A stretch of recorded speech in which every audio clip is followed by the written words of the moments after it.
Bonjour à tous, j'espère que vous allez bien. Aujourd'hui, on va analyser 6 actions qui semblent sous-évaluées et disponibles sur PEA.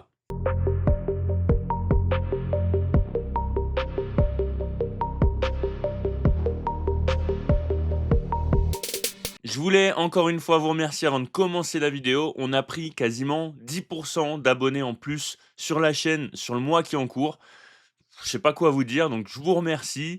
Pour ceux qui le souhaitent, vous pouvez rejoindre le club des investisseurs rationnels. En ce moment, il y a une offre à moins 50% pour Noël et pour fêter les 15 000 abonnés. Vous avez le lien dans la description avec toutes les infos nécessaires et n'hésitez pas à me poser des questions si vous en avez. Pour ceux qui voudraient aller jeter un œil à Morning, c'est la plateforme que j'ai utilisée pour trouver ces actions sous-évaluées. Vous avez un lien dans la description avec lequel vous pouvez d'ailleurs suivre mes portefeuilles, mon CTO et mon PEA. Donc, le principe d'un screener, comme vous le savez certainement, c'est de donner des critères et en fonction de ça, l'application va vous proposer des actions.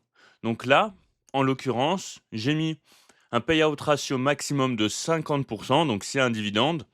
Je veux pas que la part du dividende sur le bénéfice représente une trop grosse part. Ensuite, j'ai mis une croissance du dividende de 10% par an sur les 5 dernières années, un score de sûreté du dividende de 10, un score de croissance de 10, et j'ai mis une juste valorisation ou des actions sous-évaluées. À partir de ça, j'ai fait une petite sélection. Donc, vous voyez là, il me propose des actions.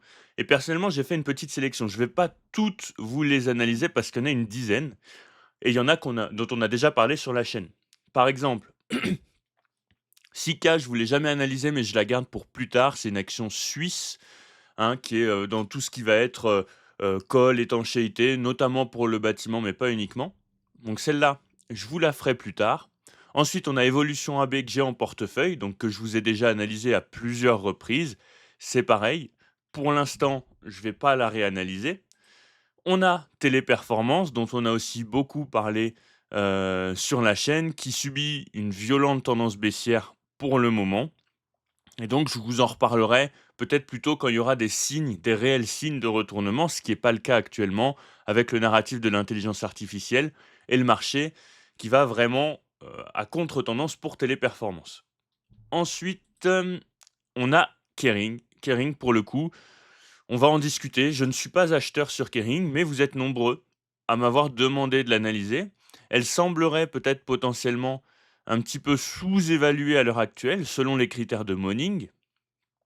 Elle a quand même une belle croissance du dividende. On est sur du 18% par an sur les 5 dernières années et on a beaucoup de rachats d'actions, comme vous pouvez le voir.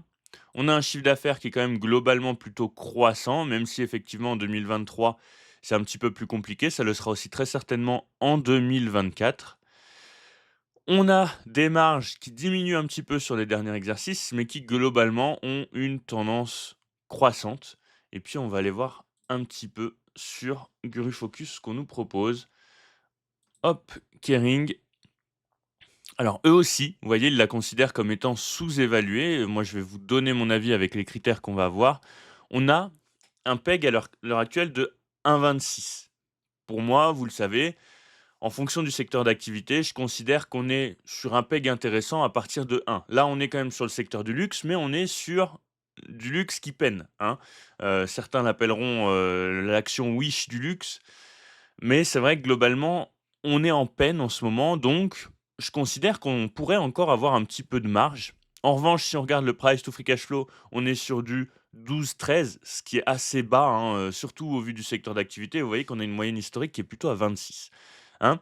Donc effectivement, Kering, elle pourrait commencer globalement à paraître sous-évaluée. En revanche, je ne serais pas aussi optimiste que GuruFocus. Je serais plutôt de l'avis de Morning. Pour moi, on, on approche d'une zone de valorisation qui est intéressante.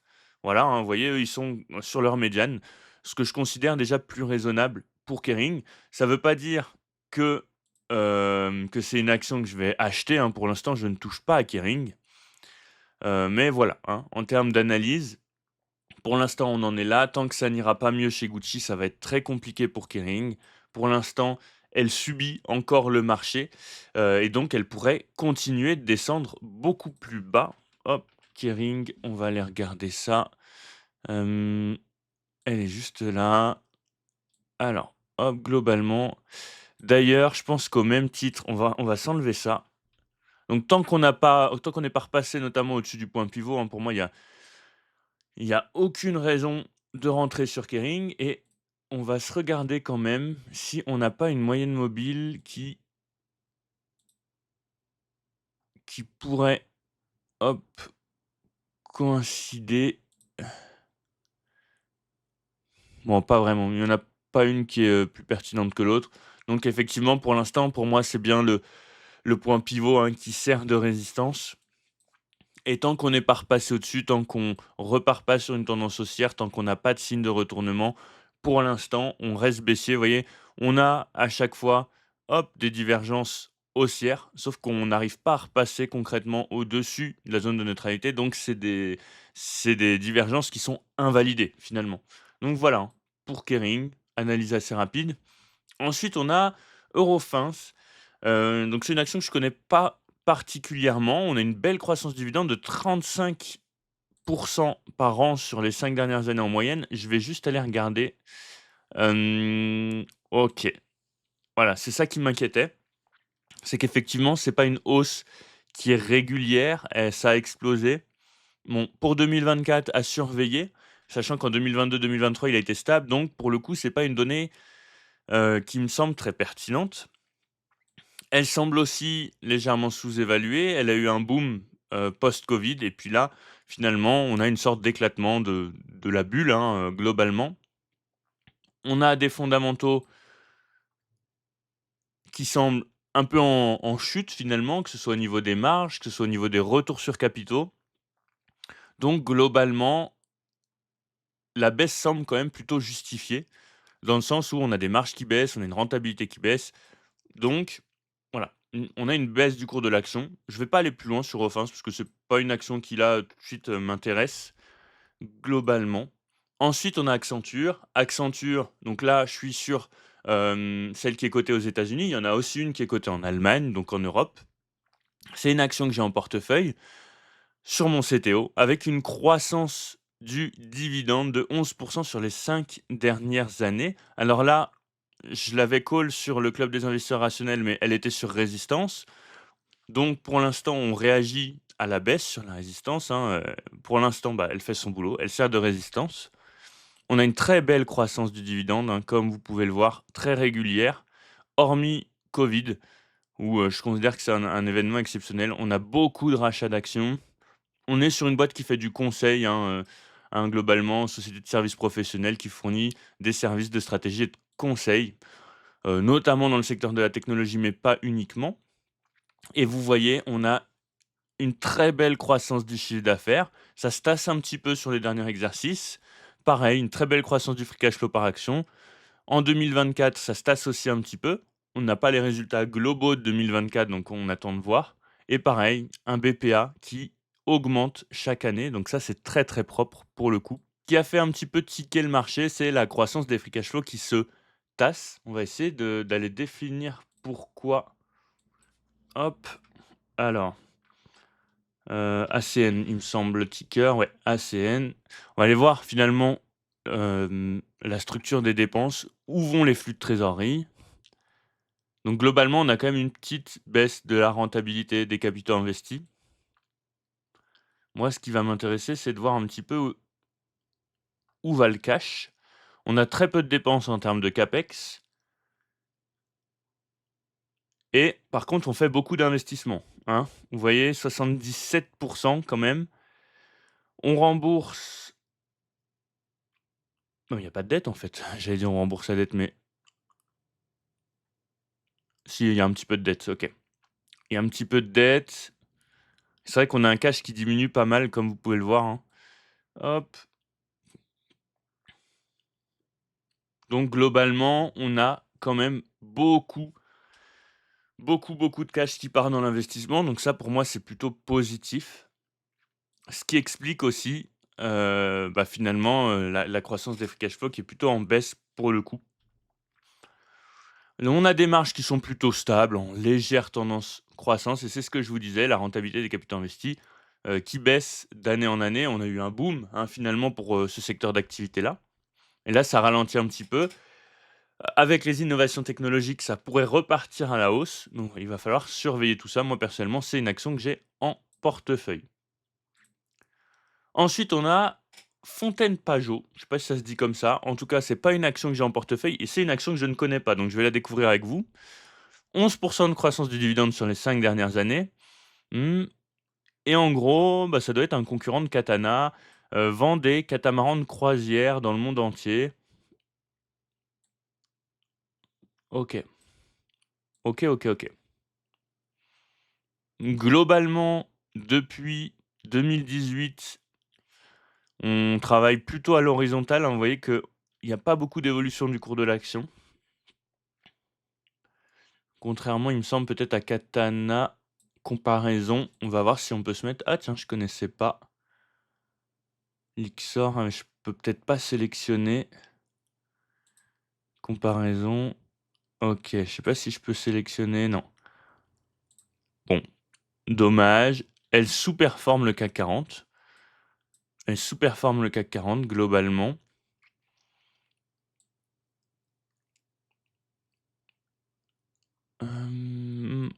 OK, hein, vous voyez qu'on a un cours de l'action qui est assez stable.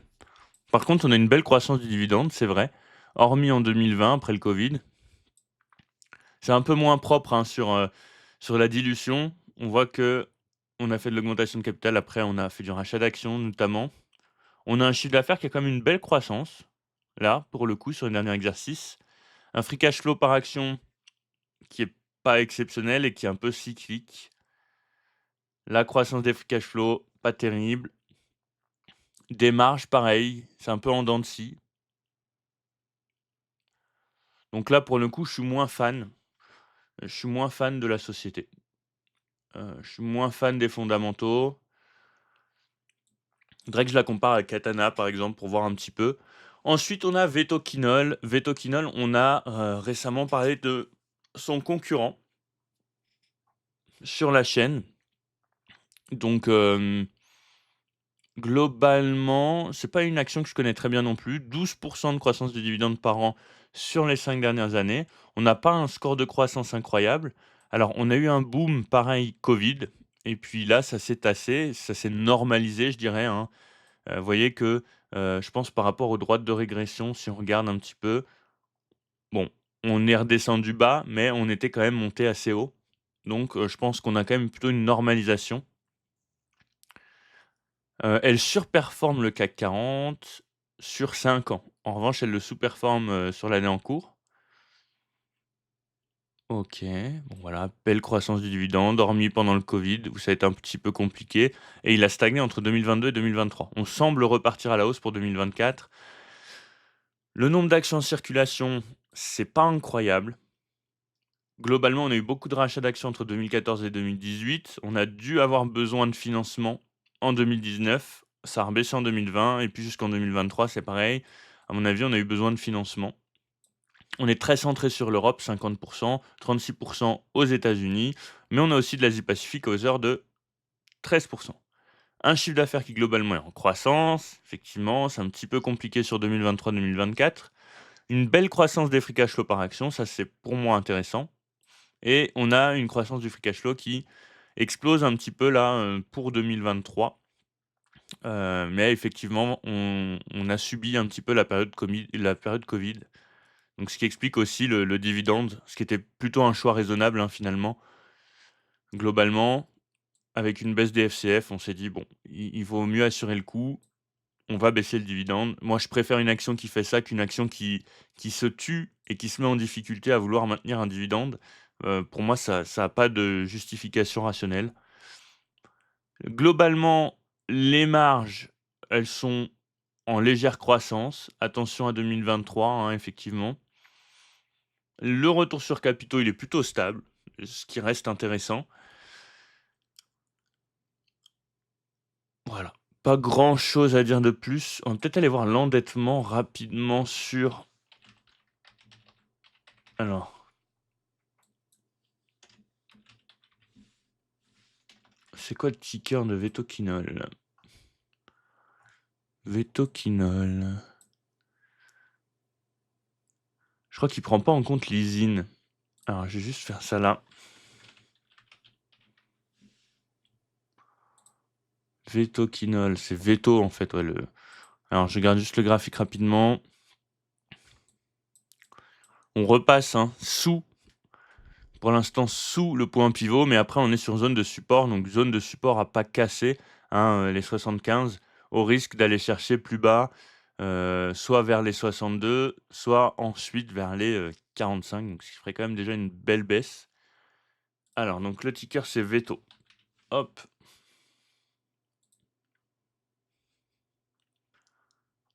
Alors moi ce que je veux voir c'est la santé financière pour le coup.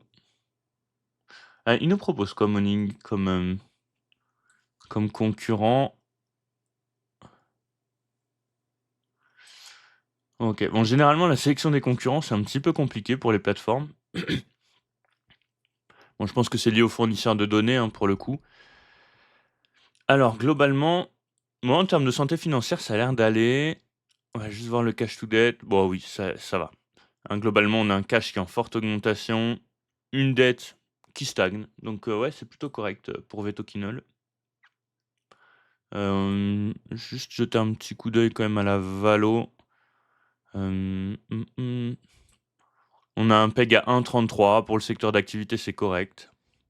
Et par rapport au free cash flow, c'est correct aussi. On est sur du 13-14, hein. Par contre, la croissance est anticipée et assez faible. Donc, ce qui explique aussi la valorisation, hein, finalement. Donc voilà, globalement. Et ensuite, dernière action, on a Wavestone. Wavestone dont Pierre parle beaucoup sur le club des investisseurs rationnels, hein, pour ceux qui sont membres. 13% de croissance des dividendes sur les 5 dernières années. OK, Wavestone, il me semble qu'on est sur du conseil aussi. Service de conseil en gestion, en système d'information, principalement en France et à l'international. On va aller regarder la diversification géographique. Donc, bon, la croissance du dividende, du coup, c'est un peu biaisé. On a explosé en 2019.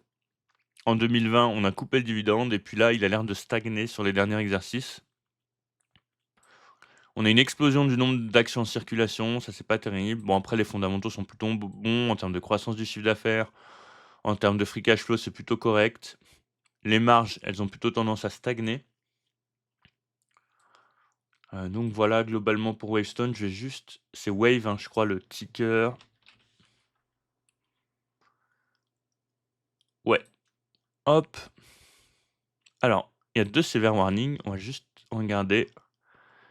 Donc les actifs qui augmentent plus rapidement que ce que n'augmentent les revenus et les marges brutes qui déclinent. En revanche, il la considère comme étant low risk.